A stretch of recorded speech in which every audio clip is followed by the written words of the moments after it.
Well, hello there, my zealots. Joshua here, talking at you today. I have a great one for you today. There is a guy. Okay, so I made a video, and it's about the sin of single women. Okay, and in that video, I talk about how there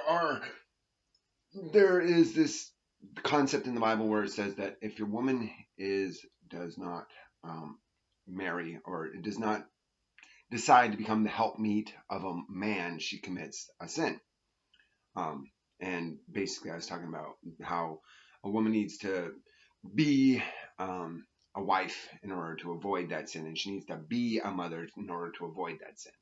If you want to avoid the sin of being single, you need to be a mother or be a wife and be a mother. And you can't avoid being pregnant, and you can't avoid being married. That's just the sin of being single, is if you avoid those things. And then Rosa, a friend of mine, she goes by Rosie3333. Rosie3333. She says, what about women that are barren? And now, this is the video that's about that. So if you're barren, okay, so there are many women that were of God that were barren. You see it throughout the Old Testament, and even in the New Testament. The mother of was it John the Baptist? She was barren. The mother of a couple of the prophets, they were barren. There's Rachel was also barren for a while there, and Abraham's wife Sarah was barren. I mean, you see it all throughout the Old Testament. There's lots of barren women. So, what is God? Is it a sin to be barren? No, it's not a sin to be barren. Okay, the sin is seeking to avoid pregnancy. If you are in a marriage with a man and you are saying, I'm going to use birth control to avoid pregnancy, that is the sin of being barren. Okay, that's the sin of being single. That's the sin of avoiding pregnancy. There's no sin in being barren. Now, if you look at every single one of those examples in the Bible, the righteous women believed God would bring them a child, regardless of how barren they were. They believed God. They would not let go. No matter how old they got, no matter what, they were like, I'm going to have a child, regardless of everything. It's going to happen.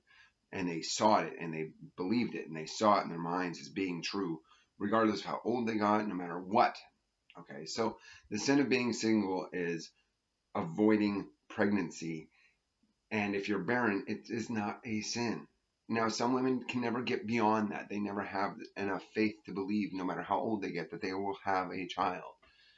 And that happens. People have doubt in their life. People have sin in their life. But the women that are held in the highest regard are the women that were barren, but yet still believed to the point where they had no doubt that they would have a child. And then God gave them a child through their believing. So that's the first part of this. Now, there's this other part that I wanted to discuss with you. There's this man that is called 10 of 10 or something like that. Let me see here. It is in... Oh, did they delete the comment? Oh, 5 and 10 films. Okay, so 5 and 10 films. He goes in here and basically starts saying that... maybe I should save this for another video. I think I'm going to save this for another video. So I will post this here. We'll stop it up. Rosa, I love you very much, and I hope this answers the question. And I know you already know the answer, but it's a good question to ask, and I thought I should make a video about it. And then we're going to go into 5 and 10 videos, because this guy, 5 and 10 films, because this is a great response. And I wanted to bring forth the comment and give it its own area to proliferate. Anyway, I'm Joshua, and I hope you had a great day. Click the like button, share, subscribe, leave a comment. 10 o'clock at Saturdays, we have the live stream, Pacific Standard Time. Come on in, bring a friend, ask me whatever questions you want to. I will talk to you later. You have a great day. Stay tuned for the next one, because this 5 and 10 films is going to be great. I'll talk to you later. Bye.